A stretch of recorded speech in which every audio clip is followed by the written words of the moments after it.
Everyone. आज का हमारा टॉपिक है प्लांट रूट। प्लांट में डिफरेंट डिफरेंट पार्ट्स होते हैं, तो हम सबसे बेस से स्टार्ट करते हैं। जैसे क्या क्या पार्ट्स होते हैं उसमें, roots, stem, leaf, flower, fruits. तो आज हम पढ़ेंगे रूट के बारे में। पौधे की जड़ क्या होती है? पौधे का वह भाग जो बीज के अंकुरण के समय रेडिकल वाले भाग से बनती है और जो कि प्रकाश के विपरीत दिशा में भूमि की ओर आगे बढ़ती है। ये कहलाते हैं रेडिकल या मूलांकुर। मूलांकुर कहा जाता है, जिससे जड़ का निर्माण होता है। तो जड़ देखते हैं दो प्रकार की होती है। एक होती है मूसला जड़ें, टैप रूट्स, और दूसरी होती है अपस्थानिक जड़ें या फाइब्रस रूट। तो जब ये मूलांकुर आगे वृद्धि करती है तो क्या बनाती है? प्राइमरी रूट, और जो कि ब्रांच में डिवाइड होकर सेकेंडरी रूट बनाती है, और सेकेंडरी रूट से और पतले पतले रूट्स निकलते हैं जो कि टर्सरी रूट कहलाते हैं। और ये सभी आपस में मिलकर एक रूट सिस्टम का या जड़ तंत्र का फॉर्मेशन करते हैं, निर्माण करते हैं। ये द्विबीजपत्री पादपों में ऐसा पाया जाता है, जिसकी प्राइमरी, सेकेंडरी और टर्सरी रूट्स उसमें प्रेजेंट होते हैं। एक द्विबीजपत्री जैसे पादप है, उनके एग्जाम्पल कौन कौन से हैं? तो मटर हो गया, आम हो गया, नीम हो गया। ओके। और अपस्थानिक जड़ें क्या होती है? इनमें जो मूलांकुर होती है, रेडिकल होती है, वो कुछ समय पश्चात ग्रोथ करना, उसमें ग्रोथ होना बंद हो जाता है, और जो स्टेम वाली पार्ट होती है, उनके बेसल पार्ट से पतली पतली रेशेदार जड़ें निकलने स्टार्ट हो जाती है। इनका एक गुच्छ बन जाता है। ये होता है फाइब्रस रूट या अपस्थानिक जड़ें। बहुत मोटी नहीं होती, इनमें ऐसा कोई संरचना नहीं पाया जाता है कि primary, secondary, tertiary roots. Okay. तो अगर मैं एक रूट की बात करूं तो उसका स्ट्रक्चर देखते हैं कि उसमें क्या क्या रीजन प्रेजेंट होते हैं, क्या क्या भाग उसमें होते हैं।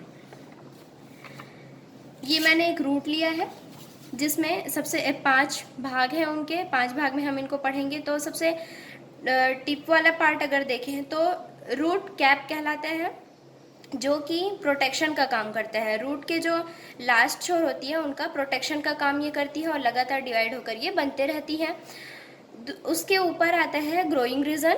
ये वाला पार्ट जो रेड में बनाया है, ग्रोइंग रीजन क्या होता है? लगातार डिवाइड होते रहता है, इसमें डिवीजन होते रहता है, और ये जड़ में वृद्धि का काम करता है। उसके जस्ट ऊपर वाला जो होता है रीजन ऑफ सेल इलोंगेशन, ये जड़ों में लंबाई में वृद्धि प्रदान करती है। जड़ों को लंबाई में अगर जड़ बढ़ता है तो इसी रीजन के कारण वो बढ़ता है।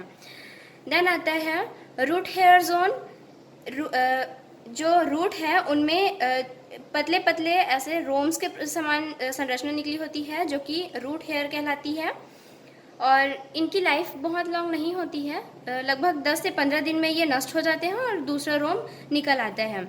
सबसे इम्पॉर्टेंट पार्ट है परमानेंट रीजन, स्थायी भाग। ये वाला भाग सबसे अधिक प्रेजेंट होता है, सबसे ज़्यादा पाया जाता है रूट में, और यहीं से अलग अलग ब्रांचेस निकलते हैं रूट्स के। ये स्थायी रहता है, इसमें डिवीज़न नहीं होता और नहीं ग्रोथ होता है। ओके। तो ये हो गया जड़ का स्ट्रक्चर। अब जड़ का काम क्या होता है? जड़ का क्या काम होता है? वो पानी को एब्जॉर्ब करने का काम करता है ज़मीन से, और फूड को, न्यूट्रिएंट्स को, ये सब एब्जॉर्प्शन का काम करता है। कभी कभी फूड को स्टोर रखने का काम करता है। पौधे को एक आधार प्रदान करता है जिससे स्टेबल रहे हमारा पौधा। और इसके अलावा कभी कभी श्वसन का काम करता है, कभी कभी किसी मतलब आधार सतह पर चिपकाए रखने का काम करते हैं। ऐसे डिफरेंट डिफरेंट इसके काम होते हैं। तो बहुत सारे इसके वर्क होते हैं, उसको देखते हुए ये अलग अलग प्रकार से मॉडिफाई हो जाते हैं। तो जड़ों में रूपांतरण या मॉडिफिकेशन जड़ों का देखते हैं। तो 2 प्रकार की जड़ें हमने पढ़ा, मूसला जड़ और अपस्थानिक जड़। तो मूसला जड़ों में रूपांतरण 2 काम की वजह से होता है। एक होता है भोजन संग्रहण के लिए, फूड स्टोरेज के लिए, और दूसरा फॉर रेस्पिरेशन, ओके, श्वसन के लिए। तो फूड संग्रह के लिए कैसे मॉडिफाई हुए हैं? तो 3 टाइप्स के मॉडिफिकेशन इनमें देखने को मिलता है। एक होता है कॉनिकल। तो कॉनिकल शेप में मॉडिफिकेशन होता है, जैसे कि कैरेट में, गाजर में पाया जाता है। इसके आधारी भाग बहुत ज़्यादा चौड़ा, और जैसे जैसे आगे बढ़ते जाता है ये पतले होते जाता है।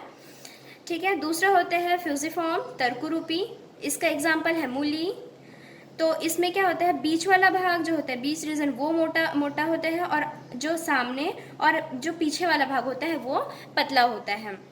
ओके। और थर्ड होता है नेपिफॉर्म या कुंभी रूपी। इसमें जो फर्स्ट पार्ट होता है सामने वाला, वो बहुत अधिक फूलकर मोटा हो जाता है। हाइपोकोटाइल और रूट दोनों वाला भाग इसमें फूला हुआ होता है, और लास्ट का जो पश्च भाग है वो एकदम से सकरा रहता है। इसका एग्जाम्पल है सलजम या फिर चकुंदर। ठीक है, अब देखते हैं श्वसन के लिए। श्वसन के लिए कैसे ये मॉडिफाई हुए हैं। तो एक मैंने पौधा लिए हैं राइजोफोरा। ये बंगाल की खाड़ी के दलदली इलाकों में प्रेजेंट होता है, पाया जाता है बहुत अधिक मात्रा में। और ऐसे पौधे जो श्वसन में हेल्प करते हैं वो दलदली इलाकों में पाया जाता है। क्यों पाया जाता है? क्योंकि दलदली इलाकों में वायु की कमी होती है भूमि में, तो उनको पूरा करने के लिए इनकी जो जड़ें होती है वो भूमि से कुछ दूर आकर ऐसे उभरी हुई संरचना के रूप में निकल जाती है। ये सेकेंडरी रूट्स हैं इस प्लांट के। सेकेंडरी रूट्स जो क्या कहलाते हैं? न्यूमेटोफोर्स कहलाते हैं। ये न्यूमेटोफोर्स को अगर हम देखें तो इस प्रकार दिखाई देते हैं। न्यूमेटोफोर्स में छोटे छोटे पोर्स प्रेजेंट होते हैं, और इन पोर्स को लेंटिसेल्स कहा जाता है। इन्हीं पोर्स के थ्रू वायु जो है वो जड़ में प्रवेश करता है और इनकी वायु की कमी को पूरा कर देता है। तो इस प्रकार ये श्वसन में हेल्प करता है। अब देखते हैं अपस्थानिक जड़ों में मॉडिफिकेशन। ओके, रेशेदार जो जड़ है उनमें मॉडिफिकेशन। तो इसमें 3 भाग में बांटा गया है। एक तो फूड संग्रह करने के लिए, फूड स्टोरेज के लिए, एक सपोर्ट के लिए, आधार प्रदान करने के लिए, और कुछ स्पेसिफिक कार्य हैं उनके आधार पर इनको मॉडिफाई किया गया है, मतलब मॉडिफाई हुआ है उसको बताया गया है। तो फूड स्टोरेज के लिए कैसे कैसे मॉडिफाई हुए हैं। फर्स्ट है गुच्छमूल। ओके, गुच्छमूल, इसका एग्जाम्पल है डहलिया। डहलिया के पौधे में क्या होता है, जो रेशेदार जड़ होते हैं वो फूड को एब्जॉर्ब करते हैं और अपने में स्टोर करके रख लेते हैं, और ये ऐसे गुच्छ के समान फूल जाते हैं। दूसरा होता है ट्यूबेरस रूट्स। तो कंदमूल, इसका एग्जाम्पल है शकरकंद। इसके जो रूट होते हैं वो फूड को एब्जॉर्प्शन या संग्रहण करके, एब्जॉर्ब करके संग्रह कर लेता है, और अनिश्चित आकृति में बढ़ जाती है। इसकी आकृति ऐसी हो जरूरी नहीं है, वो छोटा भी बड़ा भी जैसा भी फैल जाता है। इसकी जो तना होता है वो जमीन से ऐसे रेंगते हुए चलती है और बीच बीच में जड़ बना देती है, और ये जड़ें भोजन का संग्रह करती है, फूल जाती है और अनियमित आकार में बढ़ जाती हैं। तो ट्यूबर रूट्स का एग्जाम्पल शकरकंद मैंने लिया है। तीसरा है नोडुलोस रूट्स या ग्रंथिल मूल। तो इसमें तने के आधारी वाले भाग से पतली पतली जो अपस्थानिक जड़ें हैं वो निकलती हैं, लेकिन अग्र भाग में जाकर ये ग्रंथि के समान फूल जाती है और ये भोजन स्टोर करके। ठीक है, इस प्रकार की किस में पाई जाती है? हल्दी में। मैंने हल्दी का रूट लिया हुआ है। इसके अलावा अदरक में भी इस प्रकार के रूट्स देखने को मिलते हैं। फोर्थ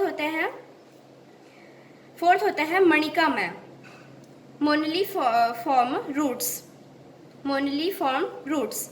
ओके, इसमें क्या होता है, मोती की माला के समान ये जड़ दिखाई देते हैं और इस प्रकार दिखते हैं। इसका एग्जाम्पल है डायोस्कोरिया एलोटा। फिफ्थ है वलयित मूल का एग्जाम्पल इपिकॉक लिया है मैंने। इसमें क्या होता है, जड़ें जो होती है वो ऐसे वलय के रूप में प्रेजेंट होती है और ऐसे दिखाई देता है कि एक के ऊपर एक इसको रखा गया है। मैंने एक एग्जाम्पल यहाँ पर दिए हैं और बहुत कॉमन प्लांट का एग्जाम्पल रखा है ताकि आप उसे देख सकें और अच्छे से याद रख सकें। इसके अलावा अगर आपको एग्जाम्पल देखना है तो बुक में बहुत अच्छे से दिया हुआ है, आप कंफ्यूज ना हो इसलिए मैंने एक एग्जाम्पल इसमें दिया है और बहुत ही कॉमन प्लांट्स को लिया है। दूसरा देखते हैं, आधार प्रदान करने के आधार पर मॉडिफाई हुआ है हमारे अपस्थानिक जड़ें। तो आधार प्रदान करने के लिए सबसे पहले है प्रॉप रूट्स, स्तंभ मूल बोलते हैं जिसको। ये बरगद के पेड़, इसका एग्जाम्पल है। इसमें जो जड़ें प्रेजेंट होती हैं वो वायवीय जड़ें हैं जो तने से निकलती है और सीधा क्षैतिज दिशा में, भूमि की क्षैतिज दिशा में बढ़ती है। ठीक है, और इनको एक स्तंभ की तरह आधार प्रदान करती है। सेम होता है अविस्तंभ मूल, स्ट्रेट रूट्स। ये गन्ने में या मक्के में प्रेजेंट होती है, जो कि जो संधि वाले स्थान होते हैं वहाँ से निकलती है, और इनकी जड़ें क्या कमज़ोर होती हैं, तो उनको आधार प्रदान करने के लिए यहाँ से निकलती है। आप ये बोलेंगे कि स्तंभ मूल अविस्तंभ मूल दोनों तो सेम है, क्यों अलग अलग मैंने इसको बताया? तो इसमें डिफरेंट ये है कि इसकी जो जड़ें हैं वो बहुत ही मजबूत होती है, और इसकी जड़ें जो होती हैं वो रेशेदार होती है और कम मजबूत होती है, पतली होती है। इसकी जड़ें जो होती है वो वायवीय जड़ें हैं, और सीधा ज़मीन में 90 डिग्री पर ऐसे आकर भूमि में अंदर चली जाती है। ये तिरछी होती है, ठीक है, और ये बहुत मजबूत होता है, ये मजबूत नहीं होता। ये डिफरेंस है इसमें। थर्ड देखते हैं पुष्टमूल। पुष्टमूल ऐसे लग रहा है जैसे कि जैसे सेमल का मैंने एग्जांपल लिया है, सेमल इसका एग्जांपल है, तो इसमें ऐसे लग रहा है कि हम जो ज़मीन है उसी को डिवाइड कर दिया, पट्टियाँ बना दी हैं। तो ये वाली जो स्ट्रक्चर है वो तना और जड़ दोनों के मिलने से बना हुआ है, और ये इसका पुष्टमूल का एग्जाम्पल सेमल है, जो कि इसको आधार प्रदान करता है, ठीक है। फिर फोर्थ आता है आरोही वृक्ष, क्लिम्बिंग रूट्स। क्लिम्बिंग रूट्स में क्या होता है? मनी प्लांट इसका सबसे अच्छा उदाहरण है। इसकी जो जड़ें होती है वो जो आधार होती है उसमें चिपकी हुई होती है। इसमें एक चिपचिपा पदार्थ निकलता है जो कि इसको चिपका कर रखती है, और इसकी जो तने हैं वो आरोही या लगातार आगे की ओर बढ़ते जाती है। मनी प्लांट इसका एग्जाम्पल है। फिफ्थ है क्लीनिंग रूट्स। ये क्लिम्बिंग रूट्स था, ये क्लीनिंग रूट्स है, चिपकने वाली जड़ें। कुछ पौधे ऐसे होती है जो कि हमेशा किसी अन्य पौधों पर ही उगती है, अलग से नहीं पाई जाती है, तो किसी अन्य पौधों पर उगती है, जैसे ये वेंडक इसका एग्जाम्पल है। तो ये इसी पर उगती है, और छोटे छोटे पतली पतली जड़ी प्रेजेंट होती है जो कि इसको वहाँ चिपका कर रखती है। अब देखते हैं थर्ड, फॉर स्पेशल फंक्शंस के लिए, विशिष्ट कार्यों के लिए कैसे ये मॉडिफाई हुआ है जड़ें। तो मॉडिफिकेशन में देखते हैं अपस्थानिक जड़ों का। तो पहला है परिपाची मूल, एसिमिलेटरी रूट्स। परिपाची मूल क्या होता है? तो जो जड़ें होती है उनमें क्लोरोफिल्स प्रेजेंट होती है, और क्लोरोफिल्स प्रेजेंट होने के कारण ये प्रकाश संश्लेषण में हेल्प करती है, जिसका एग्जाम्पल है सिंघाड़े की जड़ें, ठीक है। ये इसलिए इसको परिपाची मूल भी कहा जाता है। ये इनका विशिष्ट कार्य हो गया। सेकंड देखते हैं रिप्रोडक्टिव रूट्स। तो रिप्रोडक्टिव कैसे? ब्रायोफिलम या ब्रायोफाइटा करके एक पौधा होता है जिनकी लीफ में से पतली पतली जड़ें निकलती हैं, और ये एक पूरा एक पौधा बनाने में सक्षम होता है, पूरा पौधा बना देता है, इसलिए इसको जनन मूल भी कहा जाता है, रिप्रोडक्टिव रूट, क्योंकि यहाँ से सीधा सीधा एक प्लांट का फॉर्मेशन हो जाता है। थर्ड देखते हैं सकिंग रूट्स, चुस्की मूले। तो सकिंग रूट्स क्या होती है? अमरवेल सबसे अच्छा इसका एग्जाम्पल है। सकिंग रूट्स नाम से स्पष्ट है कि ये किसी अन्य पौधे पर चढ़ता है, तो ये इनका खुद का फूड ये मतलब नहीं बनाते हैं, और बहुत डेवलप्ड इसमें रूट प्रेजेंट नहीं होता, लेकिन इसमें कुछ शकिंग ऑर्गन्स प्रेजेंट होते हैं, जिसके कारण जो अन्य पौधा है, ये वाली जो बड़ी बड़ी वो वाली जो पौधा है, अगर ये भोजन बनाती है तो उसको ये शक कर लेती है और अपना जीवन यापन करती है। ओके, फोर्थ होता है फ्लोटिंग रूट्स, प्लावी मूल।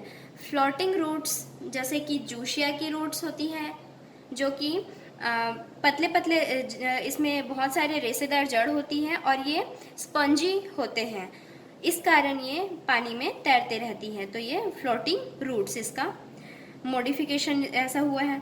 फिफ्थ है रूट नोडल्स या मूल ग्रंथिका।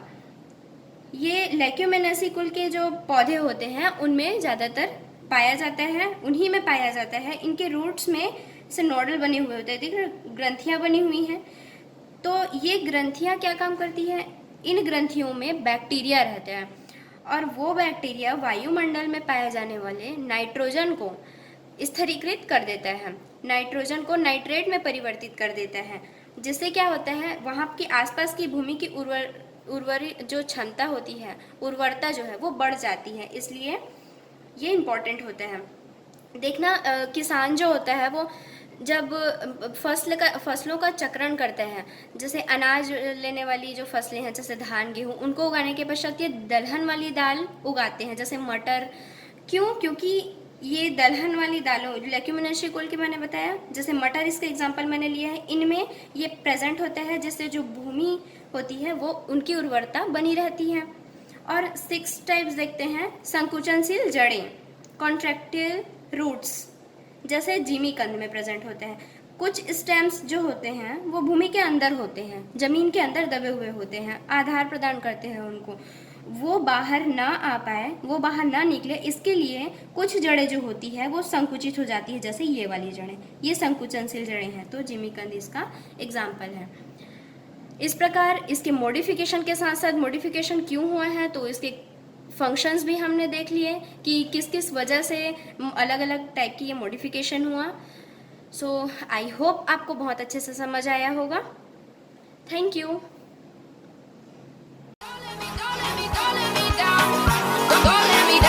Don't let me down.